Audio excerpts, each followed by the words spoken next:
Hey guys, this is Red and Blue, and what a frustrating game, frustrating performance, frustrating defeat from PSG in Rennes 3-1. We lost that game, our third defeat of the season in Ligue 1, third defeat in Ligue 1. The fourth time this season we conceded more than 3 goals. And yeah, it feels so familiar. It feels so familiar this season, and it's really, really, really frustrating. Anyway, let's get into it. Let's talk about the game. Let's talk about the bad. Let's talk about the good, and let's cover it all. 3-1 defeat for PSG in Rennes.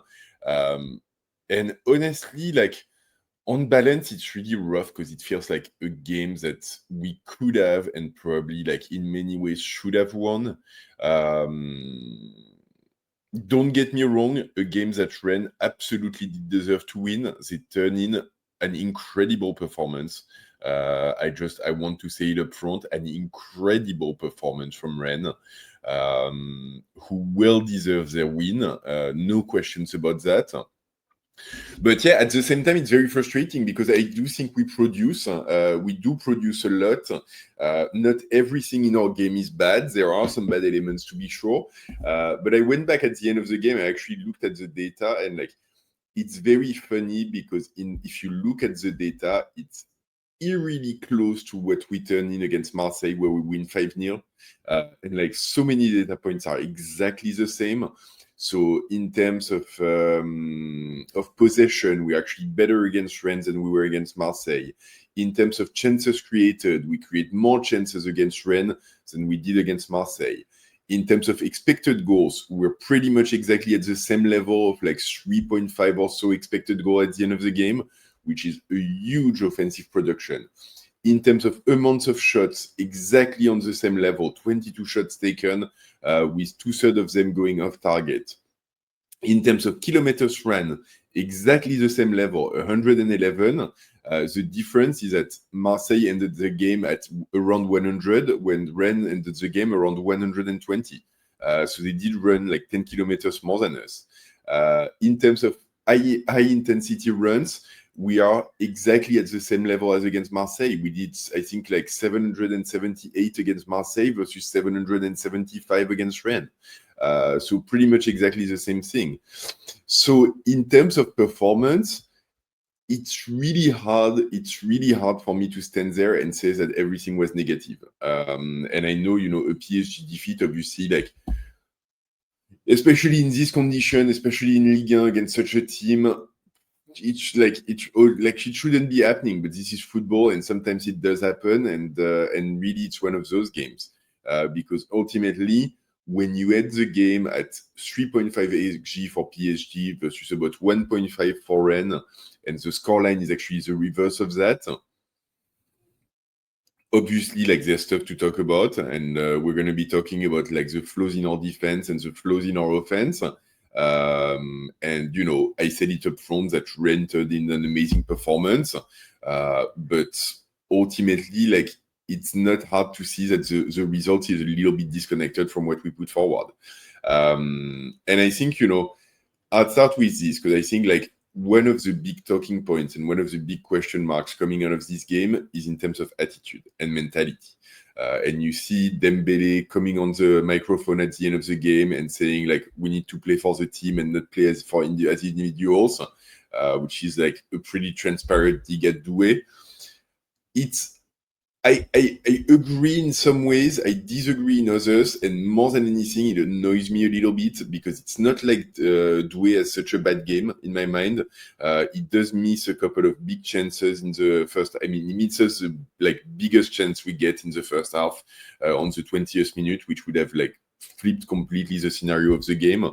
And this one is really to his discredit. But after that, he gives Dembele a pass in the beginning of the second half, which should have been an absolute sitter for Dembele. Yes, sometimes he does try to dribble, but the reality is that there was so much density, and Rennes players did so well at cutting our lines of passing that he needed to dribble to open himself options. And honestly, I didn't think it was his worst game in terms of how much he succeeded versus how much he failed. So I'm not gonna bash on Doué on this particular game. Obviously, he could have done better in terms of the opportunities that he got, but I don't think everything was negative. And I think Dembélé, on the other end, same thing, not everything was negative. He gets the PSG goal on a header. You can see in terms of attitude, he's really like trying to go and press the goalkeeper, to run a lot. He goes on to the right wing at some point to try to create some differences there, which is very interesting to me.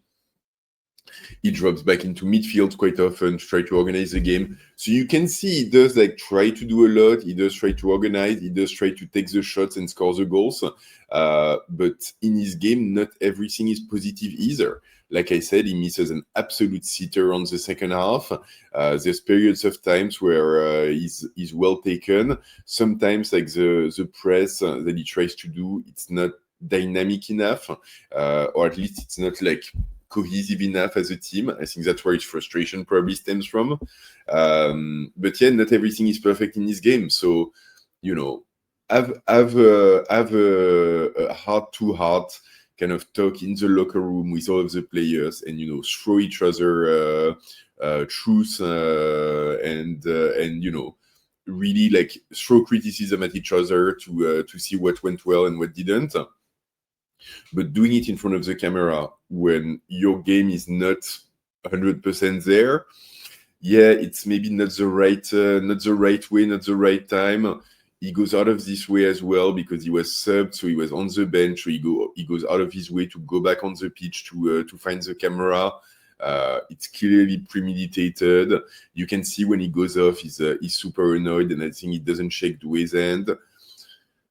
So that attitude, I honestly don't like. I think like I understand where he's coming from, and I think like what he's trying to do, I can applaud, which is like we win and we lose as a team, and the team is above everything.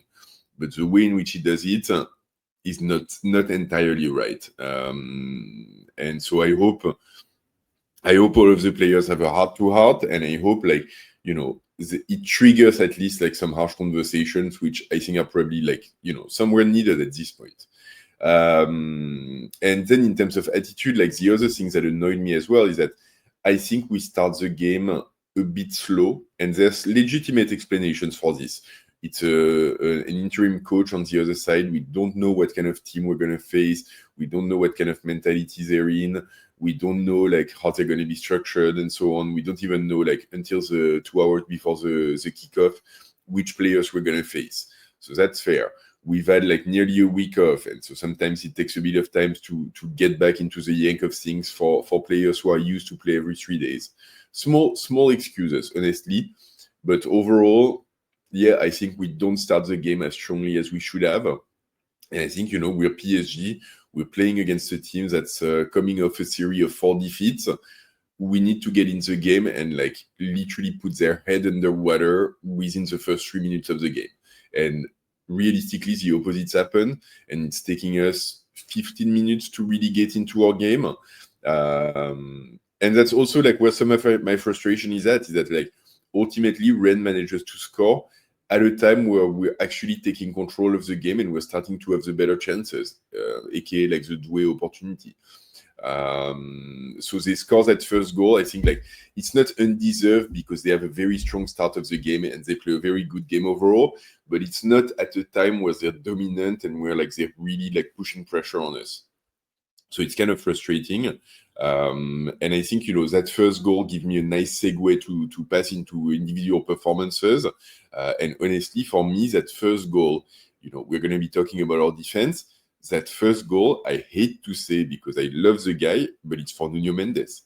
And it's not the only one. The third one is also like more than a little bit for Nuno Mendes. And I think like in general, he has a game where defensively, it doesn't really like radiate a lot of confidence. He's missing some stuff. He's opening up space in his back. He's missing some easy like interventions, interceptions, controls. Like there's a lot of little things that are missing in this game. And I think even offensively, like he plays most of the game very high up on the pitch, but never really managed to create that much impact out of like the half space next to Kvara. And I think, it frustrates me because on one side, like it forces Vitinha to drop in very deep and essentially act as like our left central defender. And I honestly, like in games like this, I get frustrated to see Vitinha solo on the pitch. I would want Vitinha higher up. I would want him to turn the pressure on Rennes from a place of offense. I want Vitinha to be able to take some long range shots, which he doesn't, and he has no opportunity on this game. And I think, on this game, like it's hard to entirely blame Nuno Mendes because he's very hot. He's having a really good time overall. He's played a wonderful game against Marseille, so we know he can do it. But I think like having Hakimi back is kind of a curse in disguise a little bit because Hakimi is not on the same level, but Hakimi also like plays very high up the pitch, and so like Nuno Mendes doesn't want to stay back. He wants to play up as well. And so Vitinha drops, and all of a sudden, like all of the offensive organization of the team is impacted. And Hakimi on the other side doesn't turn in a good performance either, doesn't really create anything.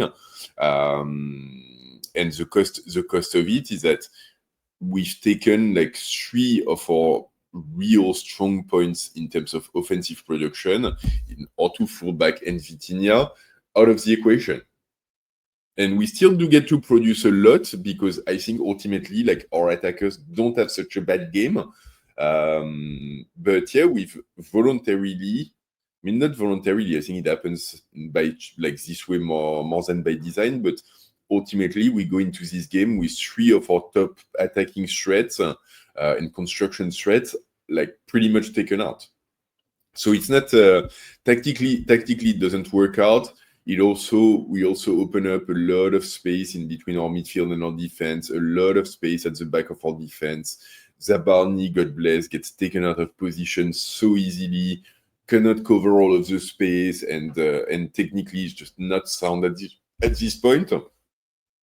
And Pacho, who's like, our best defender, is left to his own device, and like he tries to do what he can, but on his own versus 3 or 4 Rennes player, he makes mistakes here and there. And so, yeah, you add to that Safonov, who really like cannot really be blamed on any of the goal, but isn't really decisive either. And I think like in terms of distribution as well, doesn't really help us that much when Rennes is really coming at us with a high press.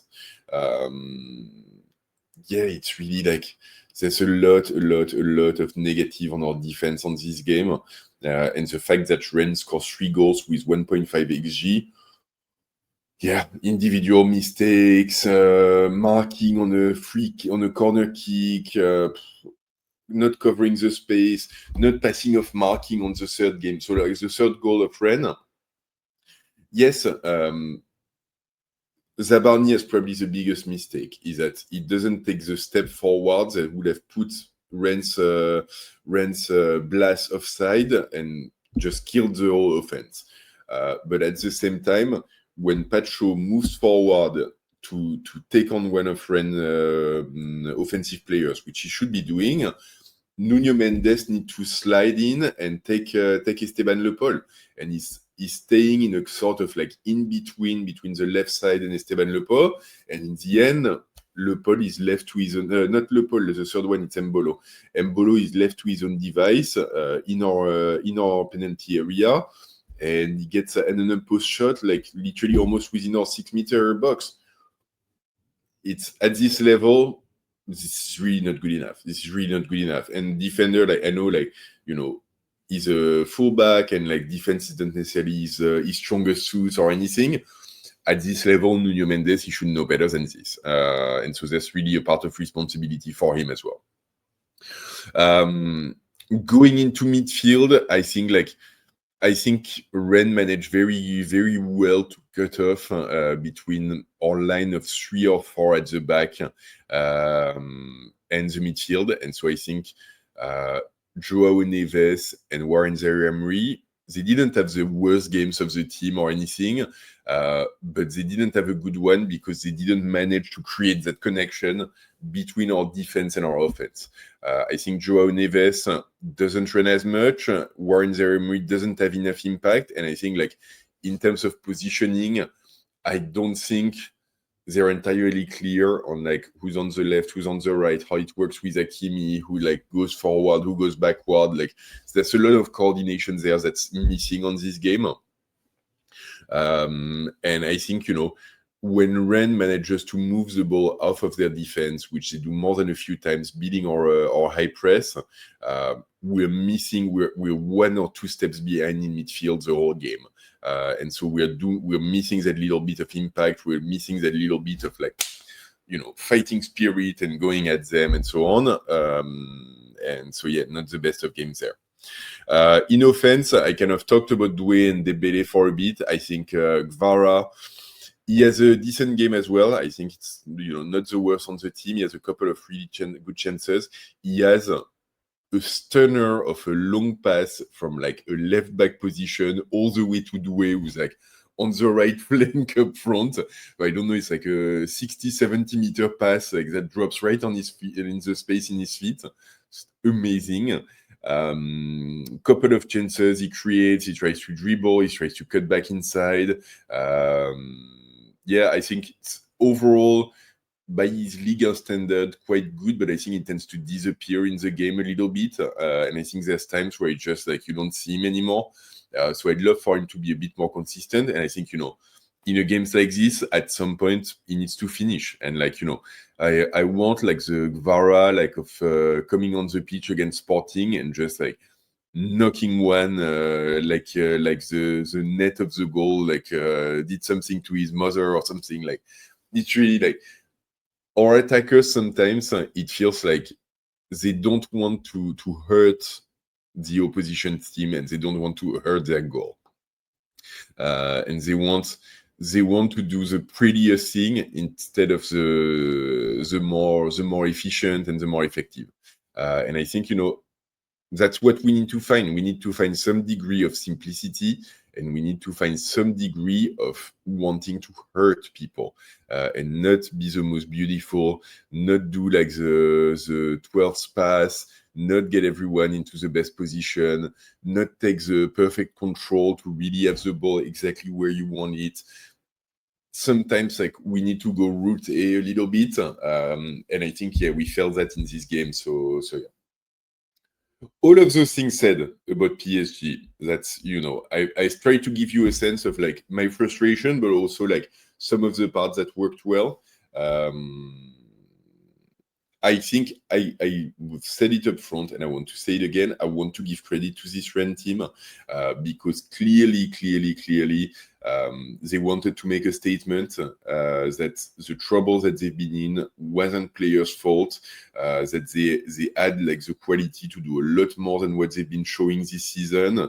And I think you see it at the end of the game, like, the way they fall on the ground, praying and thanking the sky, jumping on top of each other, and so on. You can see that it's not just winning a Ligue 1 game. They were making really a statement about what they could do. Their goalkeeper has an amazing game, and, like, Habib Beye, before getting fired, had taken him out of the squad for the last game and was blaming him for some of the bad results. So, like, he makes a statement. A lot of players do that. And I think, when you see a team like Rennes running 120 kilometers in a game, 120 kilometers, that's, like, elite Champions League level. So bad on us that we didn't rise to that level, I guess. And I think, when you see Gvara and Doué both being taken out at the 60th minute, when you see Dembélé being taken out as well, you can see that Luis Enrique, he still had in a corner of his mind the game against Monaco, and that, obviously we would have wanted to win this game, but not at the cost of putting ourselves or stretching ourselves too thin ahead of the Champions League game. So we'll see against Monaco. A rebound is going to be expected and necessary at this point. We're going to need to make a statement. Monaco managed to win in Ligue 1 against Nantes, which is as weak an opponent as you get these days, but that's another topic. They still did manage the win. So we're going to be meeting them on Tuesday night in Monaco for the first, the away leg of the playoff. And hopefully putting in a better performance. So anyway, this is what I had for you guys on this really, really like highly frustrating defeat of PSG in Rennes. A lot of negative and things that we've seen before that we need to improve and go back to, and hopefully this can be a little bit of a wake-up call to the players in terms of mentality, in terms of attitude, and in terms of just like doing more and doing better. So let me know in the comments, what did you think of the game? What's your degree of annoyance and frustration? I know I typically get a lot of comments, especially in the past few weeks, of people who are getting very frustrated with this team. And honestly, on a game like this, I can definitely understand and sympathize. So yeah, go at it. Like, let me know. Don't go too harsh, because like I said, I don't think everything is negative and everything is bleak either. But yeah, it's definitely not a good result. And as always, if you've made it this far into the video, drop a like on it, even if it's not a good result. It's a good analysis, yeah, for me. Drop a like on that. Please subscribe to the channel if you haven't yet. Please hit the bell to get notified of future videos.